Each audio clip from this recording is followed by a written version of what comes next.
We have a major story regarding Trump's extortion activities, and this is it. Nvidia and AMD to pay 15% of China chip sale revenues to U.S. government. Chip makers agree to unusual arrangement to secure export licenses from the Trump administration. Basically, what you're seeing is a pay-to-play extortion type activities from the Trump people. As you guys know, they run it all like a mafia organization. That's Trump, and let me read a description of it.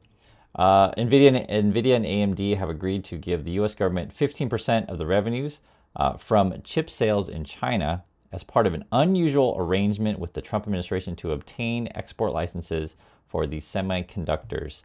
And if you're unfamiliar with extortion, let me read the definition. I talked about this before in a prior video, but it's always worth going over this when you understand, if you want to understand who the Trump people are. Extortion.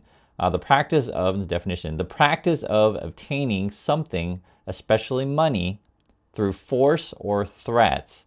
And then here's a sample sentence. He used bribery and extortion to build himself a huge art-stuffed mansion. If you want to put more Trumpy terms, he used bribery and extortion to build himself a huge, right, like Trump, gold White House, right? You can call it something like that. Someone also had a question regarding this stuff. Where does the money go, essentially? It's a complicated question, which we'll get into. This is a question. Chris, I don't know who else to ask to get a straight answer from. When Trump extorts money from colleges and wherever else, so in this video, we're talking about the Nvidia and AMD, where does the money go? To the Fed coffers, or do they go to him? I'd love to know. I've been talking to my wife ever since he started this little stunt. Thanks, Lou. Lou, it's a complicated question. It's a complicated answer because the money goes to all sorts of different things.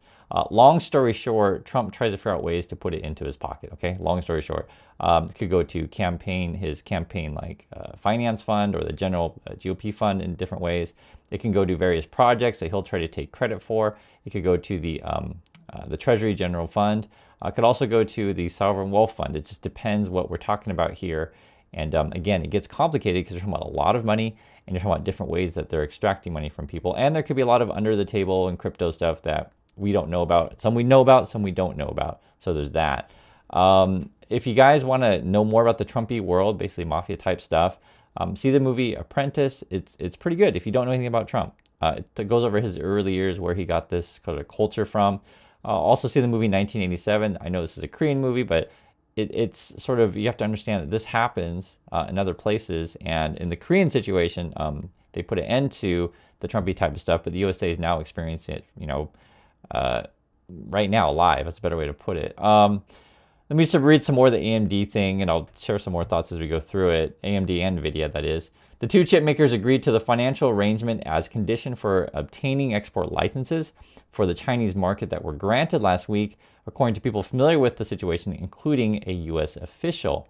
So this sounds like, and they keep all this stuff under, anonymity. It's very sensitive, of course. The Financial Times could be talking to, people at both AMD and Nvidia. They could have sources, in China, and they could also have sources in the USA. Recently, too, China arrested one of their people. So I honestly don't know the story there, because you're never going to get necessarily the truth on this kind of stuff. But you do hear about sort of the headline there. Here's some more detail. The U.S. official said Nvidia agreed to share 15% of the revenues from the H20 chip sales in China, and AMD will provide the same percentage from the MI308 chip revenues. Two people familiar with the arrangement said that Trump administration had not yet determined how to use the money. This is a key line. Two people familiar with the arrangement said the Trump administration had not yet determined how to use the money. Now, oftentimes, again, you want to follow the money in this stuff. So we know that there are, money going to be passed hands. At least that's what's been reported here. And, from Trump's point of view, he's like, okay, how can I put money in my pocket, right? How can I get a lot of money in my pocket? And now when it gets to be a lot, it gets harder to hide. And so they have to come with more creative ways to do that. So, could they take this money and put it into then the Trump family companies in some way? You never know with these people. Because what you could do also is you could say, hey, we're going to earmark said money. Then we'll give out said, government contracts to go to my family or to my friends or whatever. Do you see how that game would be played? Could this money also go to just a general fund? It totally could. I don't think Trump's necessarily going to play that game because He's not that interested in helping general people. He's interested in helping himself. And he's also interested in making his TV show. It'll be really interesting sort of what they do. Another thing that I want to mention with the money, it could be used to set up control offices around various companies or universities. And this gets into the university stuff, but basically I'll try to make it as simple as understand. I used to live and work in China. I used to live and work in Vietnam. And this is something that when a state wants to control things, they'll put a party member in as many places as possible. Like I said, be it companies, universities, etc. And so for the Trump point of view, you could say, okay, you need to hire one of our people in your, office or whatever. And this is how you get this, you have to use some of that money to fund said things. So there's going to be stuff like that with the Trump people. And it's pretty obvious sort of where they're going. If for those of you who are in Europe or Asia, Latin, South America, any number of places where you've seen this kind of corruption. There's different types of corruption in the world, but this kind of corruption is all pay to play, and it's not a good culture. I think you already know this stuff because generally speaking, you want to treat everyone equally, fairly, etc. But from the Trump point of view is if you want preferential treatment, you got to pay me extra fees. Otherwise, you all get treated, poorly, which, everyone's going to get treated poorly under Trump. This stuff should be obvious to people, and I'm sure Fox News will paint this as a victory. Oh yes, our dear leader is getting more money to take control over everything, and the other thing is, like, just for regular people, this isn't gonna help you. This stuff. The quid pro quo arrangement is unprecedented, right? According to export control experts, yeah, 10 times fast, but no U.S. company has ever agreed to pay a portion of the revenues to obtain export licenses. This has not happened before, ever. But the deal fits a pattern in the Trump administration where the president urges companies to take measures such as domestic investments, which can be all smoke and mirrors, for example, to prevent imposition of tariffs in an effort to bring jobs and revenue to America. But, this is where the extortion comes in. It's like, hey, well, if you don't, do what Trump wants, if you don't let Trump take credit, we'll figure out ways to punish you, right? That kind of stuff. What else we got here? AMD did not respond to a request for comment. Nvidia did not deny that it had agreed to the arrangement. It said, quote, "We follow rules the U.S. government sets for our participation in world markets." Oh, what a great quote there. Regarding Nvidia, and I paused there because I was like, oh my God. We're talking about $23 billion in revenue, I guess just in 1 year. So 15% of that, I guess Trump's trying to skim, what was that, 2 to 4 billion? I'm just calculating quickly on this thing. But that's what it is. Now, regarding the extortion stuff, it looks like he's after Intel as well. As you guys know, he was tweeting out before, how awful the Intel CEO is, et cetera, blah, blah, blah. This is actually the headline from Wall Street Journal today. Intel CEO singled out by Trump to visit White House on Monday. Okay, so you can see how this game is played. Tim Cook comes. Tim Cook brings, Trump a golden award, and it was seriously gold. Like, I think it was 24 karat. I'm not making this stuff. I know it sounds so ludicrous, but yeah, that's what Tim Cook did. So I don't know if Intel's got to do the same thing. Come bring Trump an actual award, a physical award or whatever. Say you're the, it's like giving. Like giving someone the, world's greatest dad kind of coffee mug. So you have to give Trump the, world's greatest leader coffee mug, and then he'll be happy. And then you promise to build whatever stupid factories and shake his hand and basically help make his TV show. You don't actually have to give any money. It doesn't matter. You just make a pledge that's, like 10 years or whatever. And then Trump will go away, I guess. But this is all the extortion. And again, there could be any number of under the table stuff going on. Who knows? I'll read a bit more. Intel CEO Lip-Bu is set to visit the White House Monday after President Trump called for his removal last week over ties to Chinese businesses, okay, according to people familiar with the matter. Tan is expected to have a wide-ranging conversation with Trump with the intent of explaining his personal and professional background, the people said. He could also propose ways the government and Intel could work together. I'm sure Trump's going to be like, hey, can you give me some money? Help me make my TV show. And this is something that's funny because I mentioned the extortion thing, a couple days ago, and it turns out Gavin Newsom, the governor of California, is also using the same word, extortion, which, it doesn't take, it's obvious, right? I'll just say this, it doesn't take a politician to call this stuff out or me to call stuff out. I think we all should be able to just see what Trump is doing. Let's put it that way. Newsom calls Trump's $1 billion UCLA settlement offer extortion, says California won't bow. Okay, so what did Newsom say? And you do want to see that people resist this stuff. I try my best to call this stuff out, but I understand this may get buried. This is a big story. This whole Intel, Intel, AMD, Nvidia story. The UCLA story is big. There's like so much corruption all the time with Trump. I know it's hard to keep track of. Here's from Newsom. Donald Trump has weaponized the DOJ, that's the Department of Justice, to kneecap America's #1 public university system, freezing medical and science funding until UCLA pays his $1 billion ransom.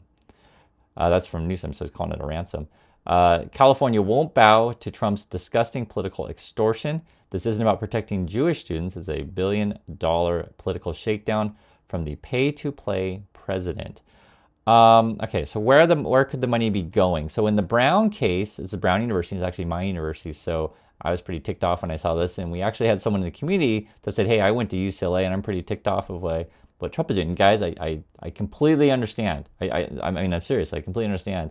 In the Brown situation, they were saying some of the money could go to like a workforce development thing. I think it's over 10 years, and then Trump will try to come in and, take credit for whatever thing. And the education secretary is saying she's involved with that. So I don't know if they would pay directly to the education thing.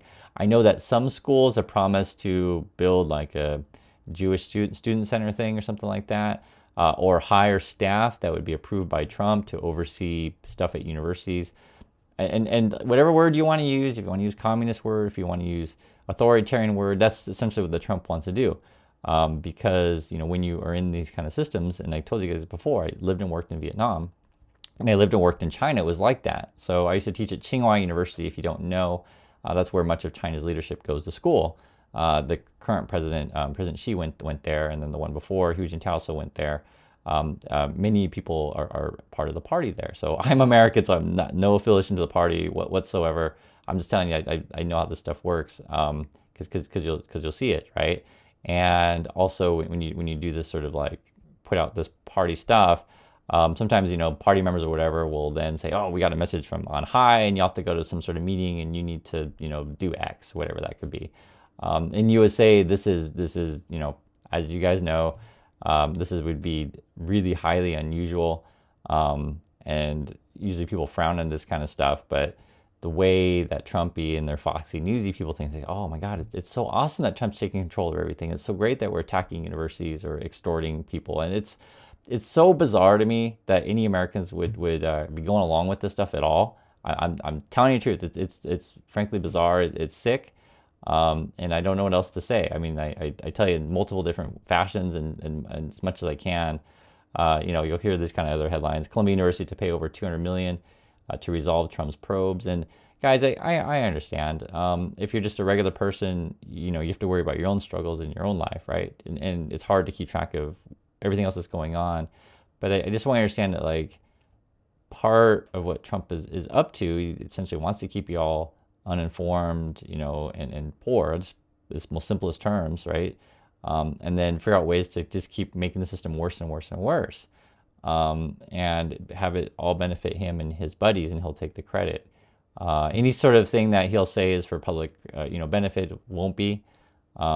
He's interested in building up his sovereign wealth fund, right? So he goes over to the Middle East. He's like, oh my God, look how awesome they are in Saudi. I want to be just like them, right? Or his family has dealings with Vietnam or China or wherever. I think they want to build hotels and resorts in Vietnam. We talked about that before. Talking about $1 billion kind of thing. Or he'll go to UK and he'll be like, hey, he'll be basically extorting the government over there and be like, hey, you got to help me get my golf course tournament and stuff like that. I don't know if he's building hotels in China. That's where I don't know. Because the China situation is always funny. They always act so tough on all these other countries. When it comes to China, he's like really soft. It's pretty similar with Putin and Russia as well. So you never know what's going on in Trump's mind. Other than that, I think he wants to be like them. Which is not a good thing. I want to make that really, really clear. It's not a good thing. I can go on and on about this stuff, and I write about a lot of these things in my book. And I want to make it really clear too, the world is way more complicated than, it's not just black and white. When you visit, other countries, you'll say, wow, the people are fantastic. And then you'll realize, wow, some of these governments are absolutely oppressive, not good at all, right? So I always want to make a distinction between that, because the Trump people will try to, basically among their followers, go, sort of stir up and you know, dog whistle people's racism and stuff like that. And you know, it's frustrating for me. I get it. I don't look the right way to be popular in USA. I get it more than you know. And oftentimes people, they'll literally write in the comments, because I know what they're thinking. They're thinking, well, Chris, if you talk about Asia, I'll listen to you. And you're like, But if you talk about USA, I mean, why would I listen to an Asian person? And there's many people like that who think that way in USA. They don't realize it. It's either conscious or subconscious. I just have to mention it because for me, all this stuff is connected. And, you know, I consider traveling the world and understanding how various things work. It's not just Asia, it's Europe as well. Because I know people will say this in comments and community. This is how you learn. You learn from other people's experiences. You don't. It's not just your experience. You learn from lots of people.